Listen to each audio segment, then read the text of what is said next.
Hello students, previous class के अंदर हमने पाइथागोरस थ्योरम का statement, converse of Pythagoras theorem और पाइथागोरन ट्रिपलेट्स की स्टडी की थी। हमने उससे रिलेटेड कुछ नॉर्मल से क्वेश्चंस की भी देखे थे। सबसे पहले तो मैं पाइथागोरस थ्योरम को रिवाइज करवा देता हूँ कि जो हमारी सबसे बड़ी वाली साइड हाइपोटेनस का स्क्वायर होता है किसी राइट एंगल ट्राइंगल के अंदर, वो बाकी दोनों साइड के स्क्वायर के सम के इक्वल होता है, यानी H square equal to P square plus B square. और कन्वर्स क्या होता है कि अगर किसी ट्राइंगल के अंदर एक साइड का स्क्वायर बाकी दोनों साइड के स्क्वायर के सम के इक्वल होता है तो ट्राइंगल होता था हमारा राइट एंगल ट्राइंगल।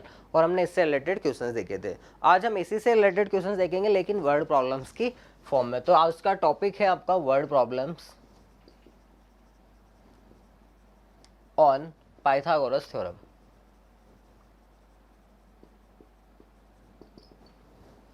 सबसे पहला क्वेश्चन स्टार्ट होता है हमारा, if length of diagonals of rhombus are 24 centimeter and 10 centimeter, then find the perimeter of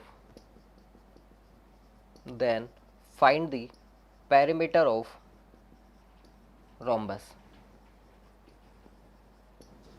एक रोम्बस दे रखा है जिसके दोनों डायगोनल्स की लेंथ आपको 24 और 10 दी हुई है और आपको फाइंड करना है कि उस रोम्बस का पेरीमीटर क्या होगा। तो सबसे पहले तो मैं रोम्बस बनाता हूँ।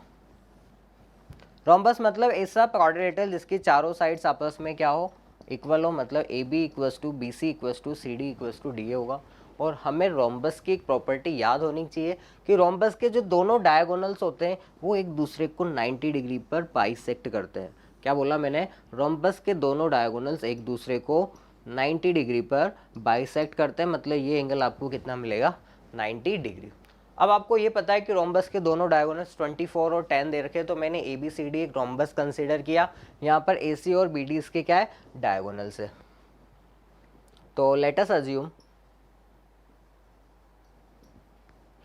ABCD is a rhombus और जो दोनों डायगोनल्स आपको AC is equal to 24 consider किया एंड BD इक्वल टू मैंने 10 कंसिडर किया।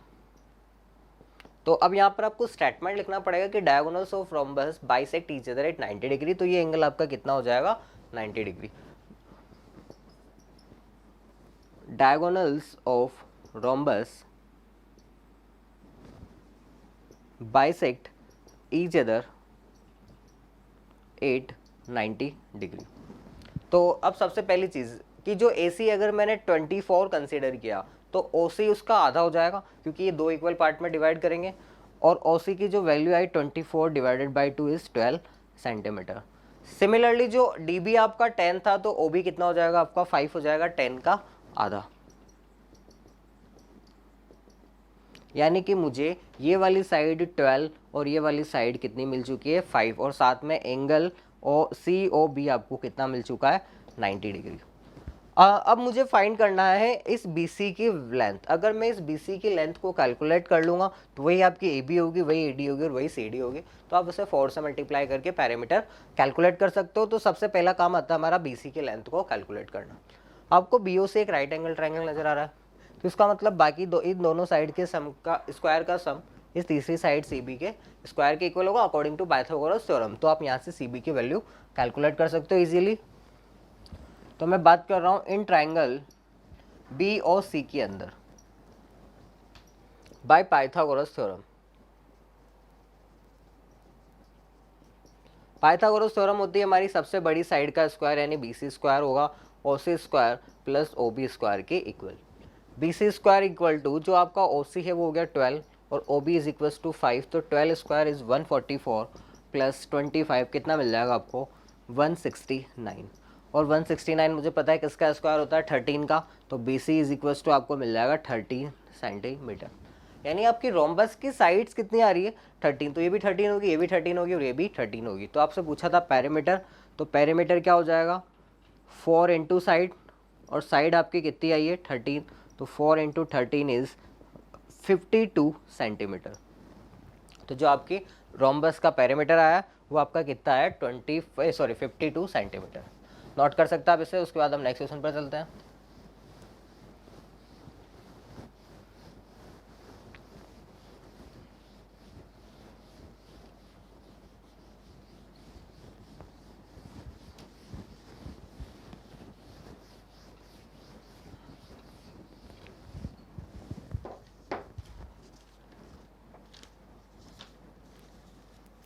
Question is the height of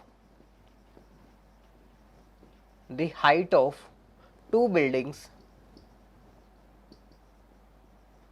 The height of two buildings is 34 meter and 29 meter respectively. If the distance between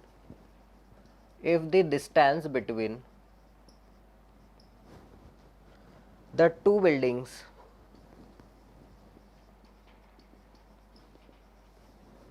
is 12 meter, find the distance between their tops. देखो सबसे पहले तो हम question का मतलब समझते हैं। हमसे बोला गया है कि दो बिल्डिंग्स है जिनकी हाइट से 34 एंड 29 मीटर और उन दोनों के बीच की जो डिस्टेंस है वो आपकी 12 मीटर है और आपको उनके टॉप्स के बीच की डिस्टेंस फाइंड करनी है। तो सबसे पहले मैं डायग्राम बनाता हूँ। ये मैंने बड़ी वाली बिल्डिंग कंसिडर करी और ये वाली छोटी, कुछ इस तरह से होगी। ये बड़ी वाली की हाइट है आपकी 34 मीटर और छोटी वाली की हाइट है आपकी 12 मीटर। आपको इन दोनों की जो बीच की डिस्टेंस है वो आपको कितनी दे रखी है, 12 मीटर, और आपको जो फाइंड करना है वो इनके टॉप के बीच की डिस्टेंस यानी ये वाली डिस्टेंस कैलकुलेट करनी है। मैंने मान लिया सपोज ये पॉइंट आपका ए है, ये पॉइंट आपका बी है, तो ए बी की डिस्टेंस आपको कैलकुलेट करनी है। अब यहाँ पर हमें कुछ ऐसे तो सॉरी ये आपका 29 था, डायरेक्टली तो आपको कुछ नज़र नहीं आ रहा, तो मैंने क्या करा इस बी पॉइंट से इस वाली बिल्डिंग के ऊपर परपेंडिकुलर ड्रॉ किया कुछ इस तरह से, और इस पॉइंट को मैंने बोल दिया सी। तो जो लेंथ यहाँ पर बेसिस के दोनों बिल्डिंग के बेस के बीच में डिस्टेंस है 12 मीटर, वही आपकी बीसी होगी, यानी ये डिस्टेंस आपकी कितनी हो गई 12 मीटर। इस पॉइंट को मैं डी और ई बोल दूँ तो जो बीसी की लेंथ होगी वो डी के इक्वल होगी। सिमिलरली जो सी डी की लेंथ होगी वो बी के इक्वल होगी, मतलब ये वाली लेंथ आपकी कितनी होगी 29। इधर भी 29 था, इधर भी 29।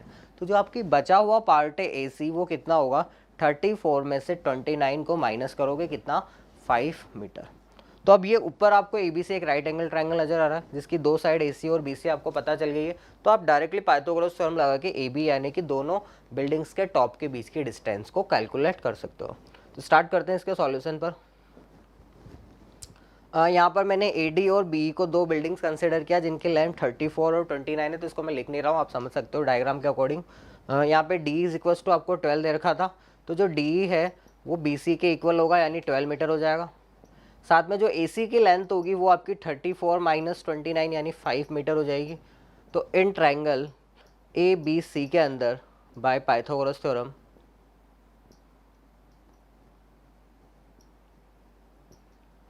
जो सबसे बड़ी साइड है आपका ए बी, उसका स्क्वायर क्या होगा, ए सी स्क्वायर और बी सी स्क्वायर के सम के इक्वल होगा। ए बी स्क्वायर हमें कैलकुलेट करना है, ए सी है आपका 5 और बी से आपका है 12, तो 5 स्क्वायर मीन्स 25 प्लस 144 कितना मिलेगा आपको 169, और जो किसका स्क्वायर होता है 13 का। तो यहाँ पर ए बी की जो लेंथ आई है वो कितनी आ गई है 13 मीटर, यानी दोनों बिल्डिंग्स के टॉप की डिस्टेंस 13 मीटर होगी। नोट कर सकते हैं आप इसे, और उसके बाद नेक्स्ट क्वेश्चन पर चलते हैं।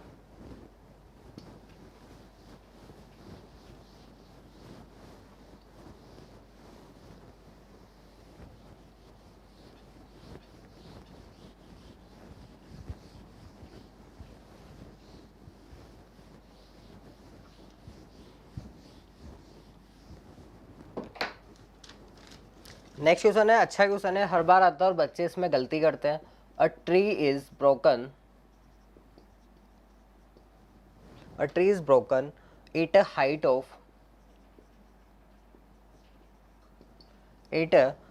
Of 5 meter from the ground,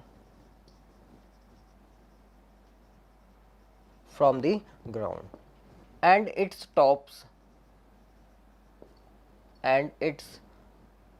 top touches the ground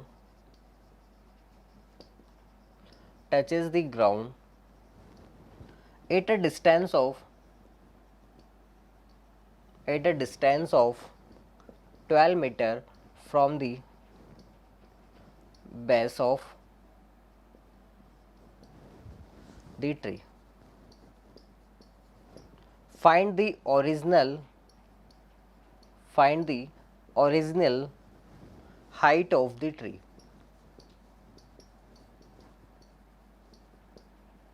देखो क्वेश्चन में कुछ इस तरह बोला गया है कि एक ट्री था जो कि at a height of 5 metre from the ground, मतलब ग्राउंड से 5 मीटर की डिस्टेंस पर टूट गया है, ऊपर से टूटकर वो नीचे की तरफ गिरा है, और गिरने के बाद जो उसका टॉप था वो इसके बेस से 12 मीटर की डिस्टेंस पर दूर हुआ है, और आपको फाइंड करना है ट्री की हाइट। तो सबसे पहले मैं बात करता हूँ इसके डायग्राम की, कि सपोज ये आपका एक ट्री था जिसकी लेंथ को मैं कंसिडर कर रहा हूँ ए बी।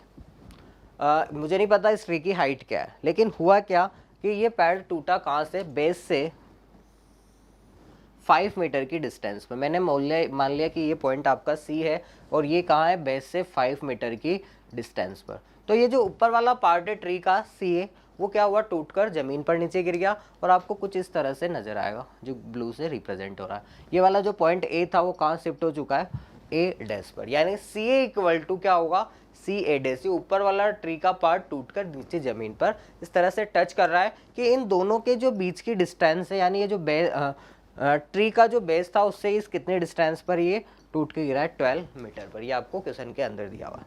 आपको फाइंड करना है ट्री की ओरिजिनल हाइट। स्टार्ट करते हैं इसको, क्वेश्चन को। ये आपको एक राइट एंगल ट्रायंगल नजर आ रहा है जिसकी दो साइड से आपको पता चल रही है, तो आप ए डैश सी को आराम से कैलकुलेट कर सकते हो। In triangle A dash B C के अंदर बाय पाइथागोरस थ्योरम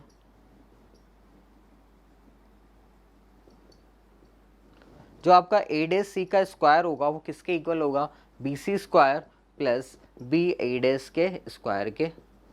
तो ए डैश सी जो आपको कैलकुलेट करना है वो हो जाएगा आपका बी सी, मतलब 5 दे रखा था, और ये था आपका 12 स्क्वायर। तो 5 square plus 12 square is 25 plus 144, it means ये दे देगा आपको 169, और 169 होता है आपका 13 का स्क्वायर। तो जो ए डैश सी की लेंथ आई है वो आई है आपकी 13 मीटर। तो ये हो गया आपका 13। बच्चे क्या करते हैं, डायरेक्टली आप इसी लेंथ ए डैश सी को ट्री की हाइट कंसीडर करके वो डायरेक्टली 13 मीटर इसका आंसर देते हैं, जो कि गलत हो जाता है। क्यों, क्योंकि आपसे पूछा है ट्री की ओरिजिनल हाइट। ट्री की ओरिजिनल हाइट ए डैश सी थोड़ी ना है, ए सी थोड़ी ना है, टोटल ए बी है। ए बी मतलब ए सी वाला पार्ट और सी बी वाला पार्ट। ए सी है आपकी 13, तो 13 प्लस 5 आपका टोटल हाइट होगी ट्री की कितनी, 18, नॉट 13। तो यहाँ पर height of tree is, height of tree कितनी है आपकी, ए बी, और ए बी किस किस का सम है, ए सी प्लस सी बी का। और जो ए सी की लेंथ वही आपकी ए डैश सी की लेंथ है, और जो आपने अभी अभी कैलकुलेट करी कितनी, 13, और ये आपको 5 पता थी, यानी टोटल हाइट कितनी हो गई ट्री की, 18 मीटर। नोट कर सकते हैं आप इसे। उसके बाद हम नेक्स्ट क्वेश्चन पर चलते हैं।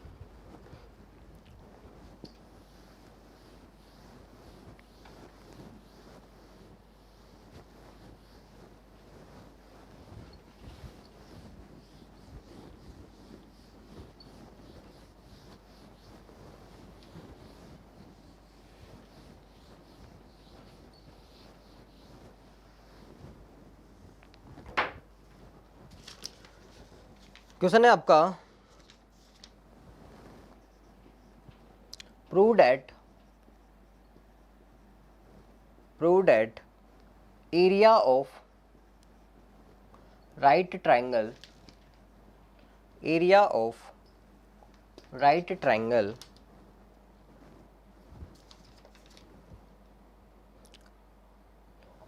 is small a square by 4 where A is hypotenuse।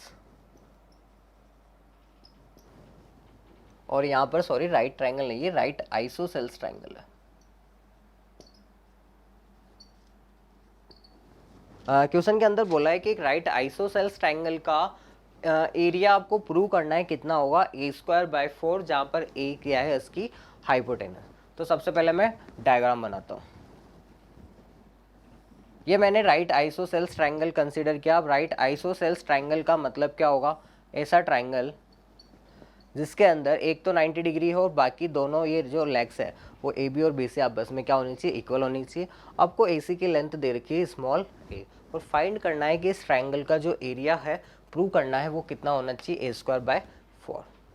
तो सबसे पहले मैं बात करता हूँ इन दोनों साइड को मैंने स्मॉल एक्स कंसिडर किया, क्योंकि एरिया की बात कर रहा है तो एरिया होता है 1/2 बेस इंटू हाइट। तो मुझे सबसे पहले बेस और हाइट तो कैलकुलेट करनी पड़ेगी, इसलिए मैंने इसको क्या मान लिया, एक्स और एक्स। मतलब मुझे जो वैल्यू कैलकुलेट करनी वो करनी है एक्स की। In triangle A B C के अंदर bye Pythagoras theorem,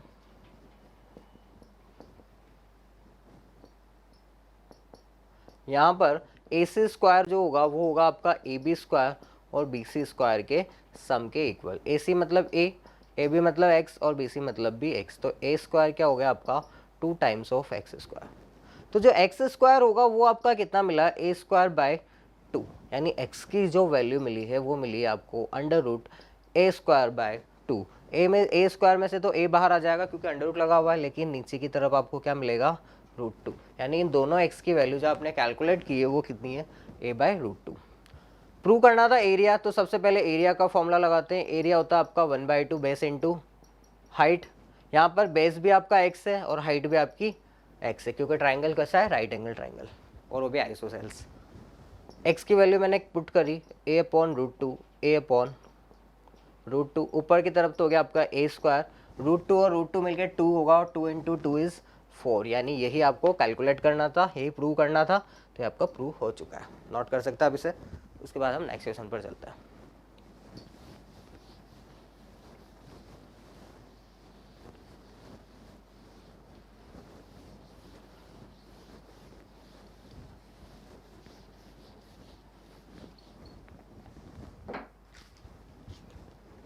next question है आपका, एक डायग्राम दिया हुआ है आपको कुछ इस तरह से।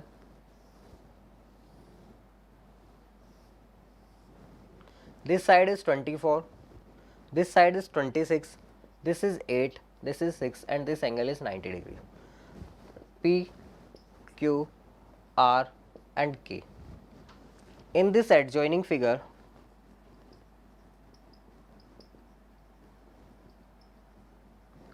angle QPR is 90 degree. Then find angle PKR. एक ट्राइंगल है आपका PQR, इसमें P एंगल आपको 90 पता है और इसकी साइड 24, 26 पता है। आपको फाइंड करना है ये वाला एंगल PKR। अब ये एंगल कब मिलेगा, जब आपको तीसरी साइड PR मिलेगी। और PR कहाँ से मिलेगी, बाहर वाले ट्राइंगल PQR में पाइथागोरस थ्योरम अप्लाई करने पर। तो सबसे पहले मैं लगा रहा हूँ इन ट्राइंगल PQR के अंदर बाय पाइथागोरस थ्योरम। सबसे यहाँ पर 90 डिग्री वाला एंगल P है, तो इसके सामने वाली साइड QR आपकी हाइपोटेनस होगी। तो QR का जो स्क्वायर होगा वो क्या होगा, QP स्क्वायर और PR स्क्वायर के सम के equal. This is 26, this is 24 and this is PR square. तो 26 स्क्वायर होता है आपका 676, 24 is 576 and this is PR square. तो जो PR स्क्वायर मिलेगा आपको 576 को 676 में से माइनस करने के बाद वो होगा आपका 100। तो जो PR स्क्वायर मिला है वो आपको मिला है 100। तो जो PR की वैल्यू होगी वो आपकी हो जाएगी 10, क्योंकि 10 का स्क्वायर कितना होता है 100। तो PR आपका आ चुका है 10। अब बात करता हूँ मैं ट्राइंगल PKR के अंदर। इसकी तीनों साइड्स आपको पता है 6, 8 और 10 है। तो अब यहाँ पर मैं रिलेशन निकालता हूँ कि इन ट्राइंगल PKR के अंदर, क्योंकि मुझे पता है कि 10 स्क्वायर इक्वल टू होता है आपका 8 स्क्वायर प्लस 6 स्क्वायर, क्योंकि हमने पाइथागोरन ट्रिपलेट के अंदर देखा था 6, 8, 10 के बीच में यही रिलेशन होता है। तो ये रिलेशन है, इसका मतलब ट्राइंगल कैसा है, right angle triangle by converse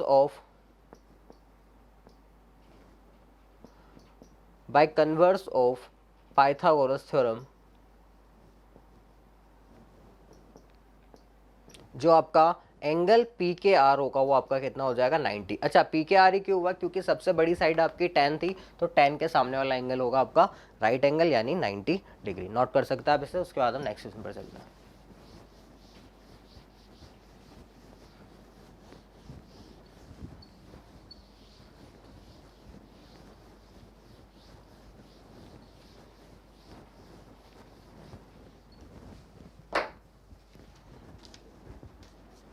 next question है आपका in right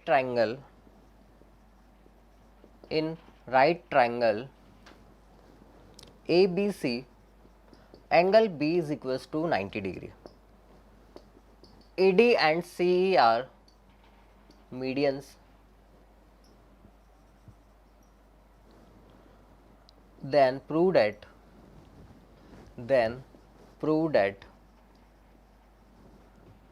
AD square plus CE square is equals to 5/4 times of AC square.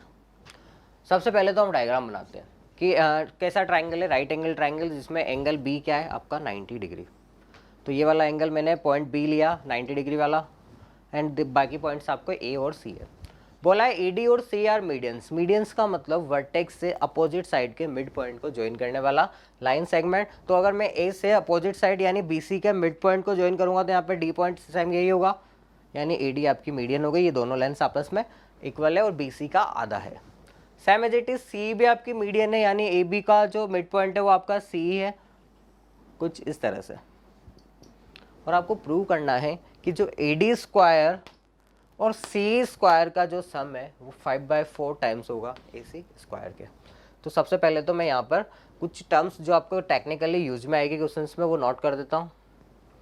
A D median है, यानी बी डी और डी सी आपस में इक्वल होंगे, B D equal to D C, और वो क्या होगा बी सी का आधा होगा। एज इट इज़ जो ए और ई बी होगा वो क्या होगा ए बी का हाफ। अब मैं बात करता हूँ LHS से। LHS में आप AD और BC की वैल्यूज पुट करके RHS में RHS के इक्वल ले आते हैं ताकि आपका रिजल्ट प्रूव हो जाएगा। तो फ्रॉम LHS, जो LHS साइड आपको दी हुई है वो है AD square plus CE square. AD square का मतलब क्या है, अगर मैं ट्राइंगल ABD की बात करूँ तो ABD वापस राइट एंगल ट्राइंगल है, तो AD स्क्वायर आपकी हाइपोटेनस है क्योंकि 90 के सामने वाला है।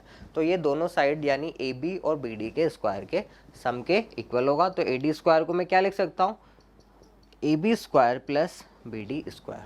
AD स्क्वायर मतलब AB square plus BD square. Similarly अगर मैं CE स्क्वायर की बात करूँ तो इस वाले ट्राइंगल BCE के अंदर ये 90, तो 90 के सामने वाली C आपकी हाइपोटेनस होगी, तो वो BE स्क्वायर और BC स्क्वायर के सम के इक्वल होगी।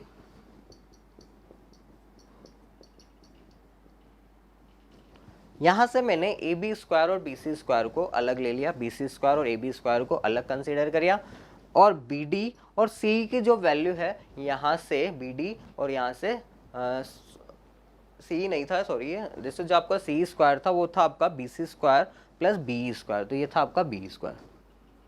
तो जो बी स्क्वायर की वैल्यू है वो यहाँ से आप पुट कर रहे हैं। तो सबसे पहले मैंने ए बी स्क्वायर और बी सी स्क्वायर को साथ में लिखा, और जो बाकी की टर्म्स बची है बी डी स्क्वायर और बी स्क्वायर को अलग लिखा। A B square plus B C square का मतलब क्या हुआ, क्योंकि ए बी से राइट एंगल ट्राइंगल था, तो A B square plus B C square is A C square by Pythagoras theorem. और रही बात बी डी स्क्वायर और बी स्क्वायर की, तो बी डी को मैं लिख सकता हूँ बी सी बाई 2 और बी को मैं लिख सकता हूँ ए बी बाय 2, कुछ इस तरह से। तो यहाँ पर 2 नीचे की तरफ आ रहा है, मतलब वो 4 दे देगा, क्योंकि 2 का स्क्वायर आपका 4 होता है। दोनों टर्म्स में 4 अगर मैं कॉमन ले लूँ तो कुछ इस तरह के आपके अंदर की टर्म मिलेगी, 1/4 B C square plus A B square. वापस बात करते हैं बी सी स्क्वायर और ए बी स्क्वायर। वापस ट्राइंगल ए बी सी के अंदर दो साइड के स्क्वायर का सम है और बीच का एंगल 90 है, तो वो किसके इक्वल हो जाएगा, by Pythagoras theorem A C square के। तो जो आपका रिजल्ट चल रहा था A C square plus 1/4 of ये भी आपको कितनी दे देगा वैल्यू, ए सी स्क्वायर।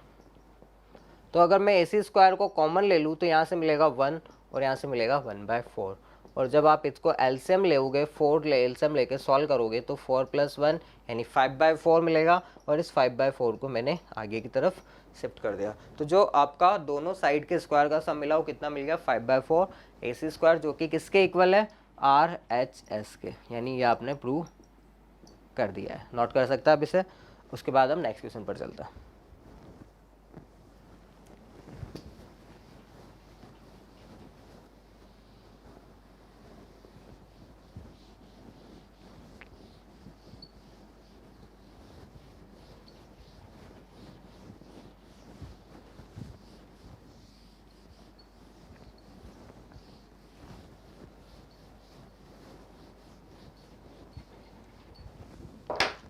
नेक्स्ट क्वेश्चन है आपका, if ABC is an equilateral triangle ABC is an equilateral triangle with AD perpendicular to BC. Then prove that AD square is equals to 3 times of DC square. आपको बोला है ABC एक equilateral triangle है और AD is perpendicular to BC। तो सबसे पहले मैं इसका डायग्राम बनाता हूँ। इक्विलेटरल ट्राइंगल है मतलब तीनों साइड्स आपस में इक्वल होगी, AB equal to BC equal to C है। मैंने AD को परपेंडिकुलर बनाना है BC के, तो AD से यहाँ A पॉइंट से BC के ऊपर एक एल्टीट्यूड यानी परपेंडिकुलर ड्रॉ कर दिया है। अब आपको प्रूव करना है कि AD स्क्वायर जो होगा वो क्या होगा, 3 टाइम्स ऑफ DC स्क्वायर के।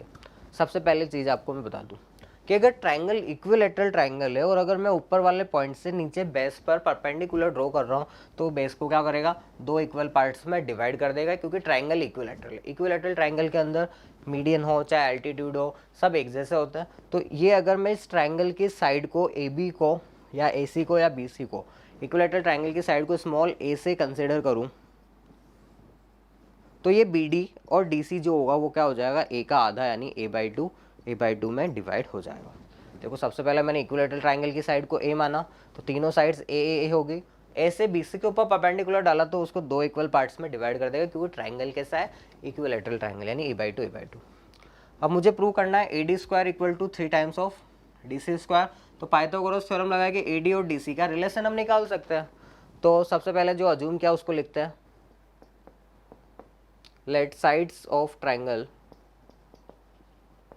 ABC is A। तो यहाँ पर AB equal to BC equal to जो CA होगा वो A हो गया, and BD equal to DC equals to क्या हो जाएगा, A का हाफ यानी A/2। फिर उसके बाद बात करता हूँ मैं ट्राइंगल ADC के अंदर, इन ट्राइंगल ADC के अंदर तो जो आपका AD square plus DC square होगा वो क्या होगा, AC स्क्वायर के इक्वल, क्योंकि ये पाइथागोरस थ्योरम के अकॉर्डिंग।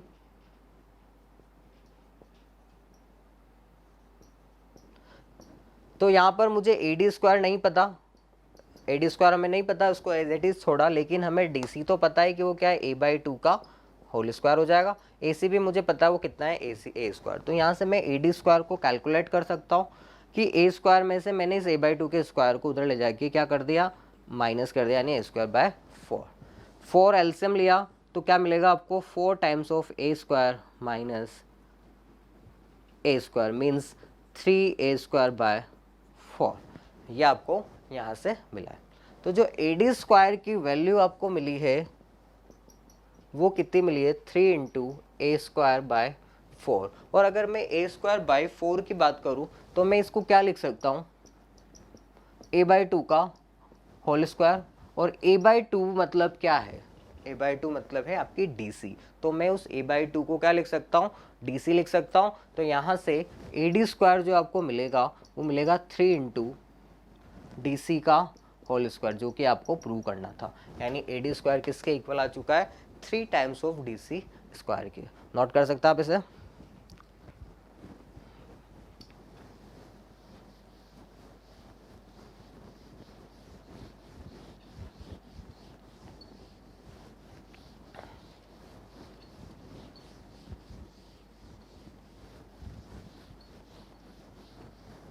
तो जो आज हमने सीखा है वो हमने सीखा है पाइथागोरस थ्योरम से रिलेटेड वर्ड प्रॉब्लम्स, किस तरह से हम पाइथागोरस थ्योरम्स को वर्ड प्रॉब्लम्स के अंदर अप्लाई करते हैं। नेक्स्ट टाइम पर हम इससे रिलेटेड कुछ और अच्छे क्वेश्चंस करेंगे जो कि ओलंपियाड वगैरह में आए हुए हैं। तो आज के लिए इनफ है, थैंक यू वेरी मच।